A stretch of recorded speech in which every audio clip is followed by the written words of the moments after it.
दोस्तों, राष्ट्रपति को लेकर काफी सारी प्रॉब्लम्स होती हैं। चुनाव कैसे होता है, कौन चुनाव करता है, उसकी भूमिका क्या होती है, उसकी शक्तियां क्या होती हैं, उसको हटाया कैसे जाता है, वगैरह वगैरह वगैरह, मतलब बहुत सारी चीजें। तो इन सारी कंफ्यूजन्स को अब हम रिजॉल्व करेंगे।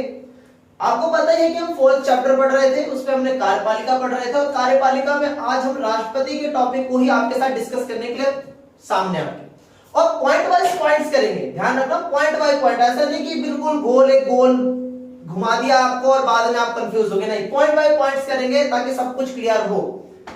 स्टार्ट करते हैं।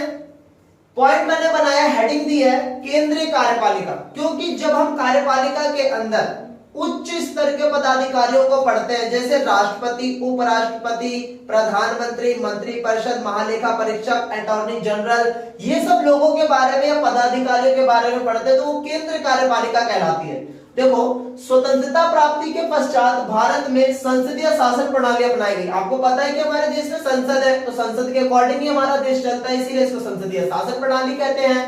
तो संसदीय शासन प्रणाली अपनाई गई, जिसमें कार्यपालिका संसद के प्रति निरंतर उत्तरदायी होती है। मतलब कार्यपालिका एक अलग से शासन की एक संस्था तो है, पर वो हमेशा किसके प्रति उत्तरदायी रहती है? संसद के प्रति। संसद में कौन कौन? लोकसभा और राज्यसभा।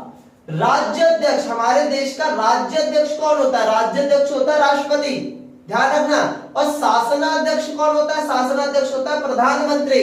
तो राज्याध्यक्ष राष्ट्रपति कार्यपालिका का औपचारिक अध्यक्ष होता है, जबकि प्रधानमंत्री शासनाध्यक्ष का औपचारिक प्रधान होता है। इन दोनों में अंतर आपको मैं बता देता हूं। राष्ट्रपति राज्याध्यक्ष होता है, प्रधानमंत्री शासनाध्यक्ष होता है।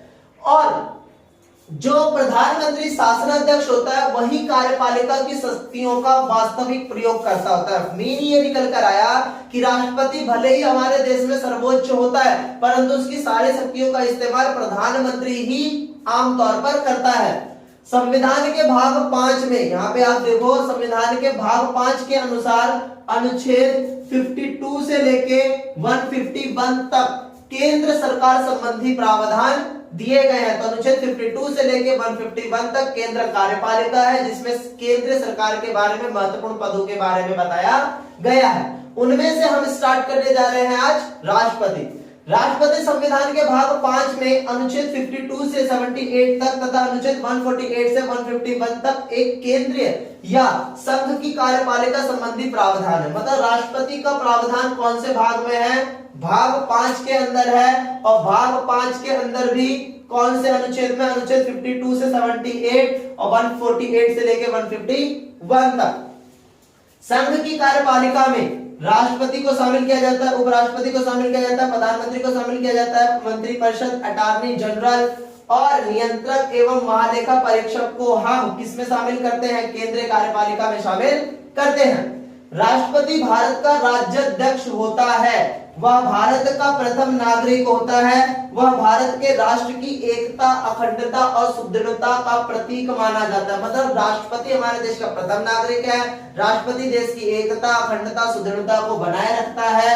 और साथ ही साथ अनुच्छेद 52 में कहा गया है कि भारत में एक राष्ट्रपति होगा, चूंकि भारत एक लोकतांत्रिक गणराज्य है, इसलिए भारत का राज्याध्यक्ष वंशानुगत ना होकर निर्वाचित होता है। मीन का निकल कर आया कि भारत एक लोकतांत्रिक व्यवस्था है जिसमें बड़े बड़े पदाधिकारियों का चुनाव होता है। तो हमारे देश के अंदर भी राष्ट्रपति का क्या होता है? चुनाव होता है। उसको वंश अनुगत की तरह नहीं कि जैसे पहले राजा लोग होते थे तो राजा का पुत्र ही अगला बन जाएगा, फिर उसका पुत्र बन जाएगा, तो ऐसा हमारे देश में नहीं होगा।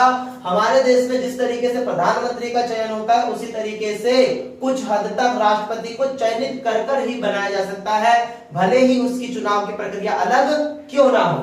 अब एक प्रश्न आपके माइंड में खड़ा होगा कि प्रधानमंत्री को तो हम चुन लेते हैं, पर राष्ट्रपति को जनता क्यों नहीं चुनती? तो इस सवाल का जवाब भी आपको आज मिल जाएगा। देखो, राष्ट्रपति की चुनाव प्रक्रिया के अंदर ये बात लिखी गई है, राष्ट्रपति, भारत में राष्ट्रपति का निर्वाचन प्रत्यक्ष रूप से ना होकर अप्रत्यक्ष रूप से होता है। ये बात आपको पता है। कि राष्ट्रपति का चुनाव हम नहीं करते, राष्ट्रपति का चुनाव एक निर्वाचक मंडल करता है। इसके बाद जो टॉपिक आएंगे उसमें हम पढ़ेंगे कि निर्वाचक मंडल के अंदर कौन कौन से सदस्य होते हैं जो ये चयनित करते हैं कि भाई कौन चुना जाएगा, मतलब कौन कौन राष्ट्रपति को चुनेंगे। तो देखो, राष्ट्रपति की चुनाव प्रक्रिया में भारत में राष्ट्रपति का निर्वाचन प्रत्यक्ष रूप से ना होकर अप्रत्यक्ष रूप से होता है, जो संसदीय शासन प्रणाली के ही अनुरूप है। ऐसा नहीं है कि अगर प्रत्यक्ष ना होकर अप्रत्यक्ष हो रहा है तो हमने संसदीय प्रणाली का ही अंत कर दिया। तो अप्रत्यक्ष तरीका भी संसदीय शासन प्रणाली का ही एक रूप माना गया है। यदि राष्ट्रपति का निर्वाचन प्रत्यक्ष जनता के द्वारा होता तो क्या होता? अगर राष्ट्रपति का चुनाव हम कर देते, अर्थात जनता कर देती, वोटर्स कर देते, तो क्या होता ये कि राष्ट्रपति के हाथ में वास्तविक ताकत आ जाती है। और अगर राष्ट्रपति के हाथ में वास्तविक ताकत आ जाएगी तो हो सकता है कि राष्ट्रपति अपनी ताकत का गलत इस्तेमाल करते हुए हमारे देश की लोकतांत्रिक व्यवस्था को ही समाप्त कर दे। आपने कई सारे देशों में सुना होगा, 9th और 10th की क्लास में आपने पढ़ा भी होगा कि किसी देश में शासन बदल गया, अब लोकतंत्र से सेना शासन आ गई, वहां पे तानाशाही होने लग गया। तो वो इसी कारण होता है क्योंकि वहां के राष्ट्रपति को प्रत्यक्ष ताकत प्राप्त होती है, जबकि हमारे देश में ऐसा नहीं है। इसके बाद लास्ट जो पॉइंट है, देखो, राष्ट्रपति द्वारा शपथ। राष्ट्रपति द्वारा शपथ क्या है भाई? राष्ट्रपति जब चुन लिया जाता है तो उसको शपथ कौन दिलाता है? एक छोटा सा रेयर सा क्वेश्चन है भाई। राष्ट्रपति को जो चुनाव कराने के बाद शपथ दिलाता है वो अनुच्छेद 60 के अंतर्गत सुप्रीम कोर्ट का जो न्यायाधीश होता है वही उसको शपथ दिलाता है। बट एक क्वेश्चन आप कर सकते हो, क्रॉस क्वेश्चन कर सकते हो कि अगर जो हमारे सुप्रीम कोर्ट का जज है वो मौजूद नहीं है, उस दिन बीमार है या पहुंच नहीं पाए, तब कौन क्या करेगा? शपथ दिलाएगा। तब जो हमारे सुप्रीम कोर्ट के न्यायाधीश हैं वो अन्य जो ज्येष्ठतम न्यायाधीश होंगे सुप्रीम कोर्ट के अंदर, उनको शपथ दिलाने के लिए अनुमति दे देगा। इस तरीके से राष्ट्रपति की शपथ भी पूरी हो जाएगी और राष्ट्रपति अपना पद धारण भी कर लेगा। तो हमने केंद्रीय कार्यपालिका के स्तर को पढ़ा, राष्ट्रपति पढ़ा, चुनाव प्रक्रिया पढ़ी और राष्ट्रपति के द्वारा शपथ पढ़ी। इसके बाद भी काफी सारे पॉइंट है, हमें वो भी देखने हैं, तो हम इसको मिटा देते हैं। आप कॉपी पे नोट डाउन कर लो ताकि आपको भी आपकी कॉपी में लिखा हुआ मिल जाए, और देखते हैं कि इसके बाद मूल बिंदु क्या है। अभी तक हमने राष्ट्रपति जो अहम पदाधिकारी है, दूसरा राष्ट्रपति की चुनाव प्रक्रिया का कुछ हिस्सा पढ़ा है, और राष्ट्रपति को शपथ कौन दिलाता है? तो अनुच्छेद 60 के अंतर्गत हमने देखा कि सुप्रीम कोर्ट का जो न्यायाधीश है वो उसको शपथ दिलाता है। अब हम एक मुख्य बिंदु को देखते हैं कि अगर राष्ट्रपति का चुनाव एकल संक्रमणीय खुली मत प्रणाली के द्वारा होता है तो उसके चुनाव की प्रक्रिया में आखिरकार कौन कौन से लोग शामिल होते हैं। तो देखते हैं कि कौन कौन से सदस्य शामिल होते हैं। देखो, जो राष्ट्रपति का चुनाव करते हैं उस पूरे मंडल को निर्वाचक मंडल कहते हैं। भारत के राष्ट्रपति का निर्वाचन एक निर्वाचक मंडल द्वारा होता है जो अनुच्छेद 54 के अंतर्गत है। अब इस निर्वाचक मंडल में शामिल कौन कौन होता है? तो संसद के दोनों सदनों के निर्वाचित सदस्य, लोकसभा प्लस राज्यसभा के जो चुने हुए सदस्य बैठे हुए वो शामिल होंगे। राज्य के विधानसभाओं के निर्वाचित सदस्य, हर राज्य में चुने हुए राज्य के विधानसभा के सदस्य होते हैं, विधायक होते हैं, वे शामिल होंगे। और दिल्ली व पुडुचेरी संघ राज्य क्षेत्र के विधानमंडल के निर्वाचित सदस्य, मतलब दिल्ली व पुडुचेरी के जो सदस्य होंगे चुने हुए, उनको भी शामिल किया जाएगा। पर एक बात गौर करने वाली बात यह है कि दिल्ली और पुडुचेरी के सदस्य पहले शामिल नहीं हुआ करते थे, वे 70वें संविधान संशोधन अधिनियम 1992 के बाद ही निर्वाचक मंडल में शामिल किए गए हैं। फिर अगला पॉइंट क्या है कि राष्ट्रपति पद के लिए शर्तें क्या होती है? कौन सा व्यक्ति राष्ट्रपति बन सकता है, नहीं बन सकता, कौन सा व्यक्ति उसके लिए एलिजिबल है या नहीं है। राष्ट्रपति पद के लिए शर्तें संविधान के अनुच्छेद 59 के अनुसार निम्न है। क्या? राष्ट्रपति संसद के किसी सदन का या किसी राज्य विधानमंडल का सदस्य है तो पद ग्रहण करने की तारीख से ही यह समझा जाएगा कि उस सदन से उसका स्थान रिक्त हो गया है। मीन ये निकल कर आया कि राष्ट्रपति बनने से पहले अगर आप किसी पद पर बैठे हुए हो तो राष्ट्रपति पद पर अगर आप जीत चुके हो तो आप पद पर बैठने से पहले अपना पुराना वाला जो पद है वो आपको क्या करना पड़ेगा? हटाना पड़ेगा, तभी आप नए पद पर बैठ सकते हो। इससे ये समझ में आता है कि राष्ट्रपति पद पर बैठने के लिए आप एक ही पद पर बैठ सकते हो, 2 या 3 अलग अलग पदों पर नहीं बैठ सकते हो। तो ये एक शर्त है कि आपको पहले अपना पुराना पद छोड़ना पड़ेगा, तभी आपको दूसरा नया पद राष्ट्रपति का प्राप्त होगा। राष्ट्रपति अन्य कोई लाभ का पद धारण नहीं करेगा। वही बात सेकंड पॉइंट में भी है कि राष्ट्रपति का ही पद धारण कर सकता है, अतिरिक्त किसी भी लाभ के पद को धारण नहीं कर सकता। और अन्य शर्त आपको पता ही होंगी कि राष्ट्रपति बनने के लिए 35 वर्ष की उम्र चाहिए, राष्ट्रपति बनने के लिए भारत का नागरिक होना अनिवार्य है। फिर राष्ट्रपति पद की पदावधि क्या होगी? अगर राष्ट्रपति 2020 में बने तो वह राष्ट्रपति कब तक अपने पद पर बैठेंगे? आमतौर पर एक राष्ट्रपति अपने पद पर 5 वर्षों तक बैठता है, बट ऐसा कोई कंपलसरी भी नहीं होता कि 5 वर्ष से पहले नहीं हटाया जा सकता या 5 वर्ष के बाद बन नहीं सकता। तो उसके कुछ क्राइटेरियाज होते हैं, देखते हैं कि क्या बात है उसके अंदर। अनुच्छेद 56(1) के अनुसार राष्ट्रपति अपने पद ग्रहण करने की तारीख से 5 वर्ष की अवधि तक पद धारण करेगा। मतलब राष्ट्रपति 5 वर्ष तक अपना पद धारण कर सकता है। इसमें भी कुछ बातें हैं जो किंतु करके हैं, एक्सेप्शनल केस आ जाते हैं कई बार।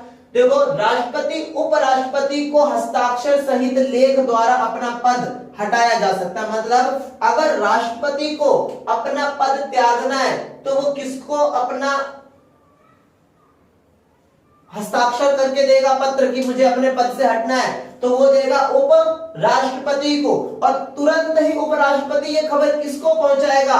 तुरंत ही उपराष्ट्रपति इसकी सूचना लोकसभा, किसको? लोकसभा के अध्यक्ष को पहुंचाएगा। मतलब जैसे ही राष्ट्रपति ने अपना हस्ताक्षर पत्र कर दिया और हस्ताक्षर पत्र करके उपराष्ट्रपति के पास पहुंचाया और उपराष्ट्रपति सीधा किसके पास पहुंच गया? लोकसभा अध्यक्ष के पास। ठीक है, ये क्या है? प्रक्रिया है राष्ट्रपति को अगर अपने पद से हटना है तो। फिर अनुच्छेद 61 के अंतर्गत राष्ट्रपति को महाभियोग द्वारा पद से हटाया जाता है। महाभियोग क्या होती है? प्रक्रिया होती है कि राष्ट्रपति को लोकसभा और राज्यसभा कुछ विशेष तरीकों से उसके पद पूरे होने से पहले, उसका समय पूरे होने से पहले भी हटा सकती है। उस प्रक्रिया को हम महाभियोग की प्रक्रिया कहते हैं। इसको भी हम आगे जो मुख्य बिंदु आएंगे राष्ट्रपति को लेकर उसमें बहुत अच्छे से डीपली अध्ययन करेंगे कि आखिरकार महाभियोग की प्रक्रिया होती क्या है और साथ ही साथ आखिरकार चुनाव प्रक्रिया क्या होती है, जो अभी हमने छोटे से अर्थों में पढ़ा है उसको हम पूरा ब्रीफ करके देखेंगे। थर्ड पॉइंट क्या है? राष्ट्रपति अपने पद की अवधि समाप्त हो जाने पर भी तब तक पद धारण करता रहेगा जब तक कि कोई नया राष्ट्रपति पद धारण करने के लिए नियुक्त ना हो जाए। भले ही राष्ट्रपति को बैठे बैठे 5 वर्ष क्यों ना हो गए हो, पर नया राष्ट्रपति नियुक्त होकर नहीं आया है, इसीलिए तब तक पुराना राष्ट्रपति ही अपने पद पर बैठा रहेगा। भले ही 6 साल हो जाए, भले ही 7 साल हो जाए, तब तक अपना पद नहीं छोड़ सकता जब तक नया राष्ट्रपति ना आ जाए। तो आज हमने काफी सारी चीजें जानी हैं। केंद्रीय कार्यपालिका, राष्ट्रपति, उसकी चुनाव प्रक्रिया का छोटा सा अंश, उसको शपथ कौन दिलाता है, फिर निर्वाचक मंडल कौन कौन शामिल होते हैं, फिर पद की शर्तें क्या होती हैं, फिर राष्ट्रपति की पदावधि क्या होती है। इसी के साथ आज हम इतने में ही पूरा क्लियर करते हैं और नेक्स्ट वीडियो में आपके साथ बहुत इंपॉर्टेंट टॉपिक पे मिलेंगे कि राष्ट्रपति की चुनाव प्रक्रिया जैसे कि अभी हमने बताया, और राष्ट्रपति की महाभियोग प्रक्रिया, और थर्ड राष्ट्रपति की शक्तियां। डोंट मिस इट, क्योंकि सबसे इंपॉर्टेंट चीजें हैं वो, और पेपर में हमेशा ही वो आती हैं। आज की वीडियो भी आपको बहुत अच्छे से समझ आई होगी और नेक्स्ट वीडियो के लिए जरूर वेट करें। और अगर आपको कोई भी क्वेरी है, कोई भी समस्या है, तो हमारे फेसबुक हैंडल और हमारे इंस्टा हैंडल पे आइए और अगर कोई भी क्वेरी है तो वहां पे बताइए। इसी तरीके से क्रैकफैक्ट Z सर्च किया क्या?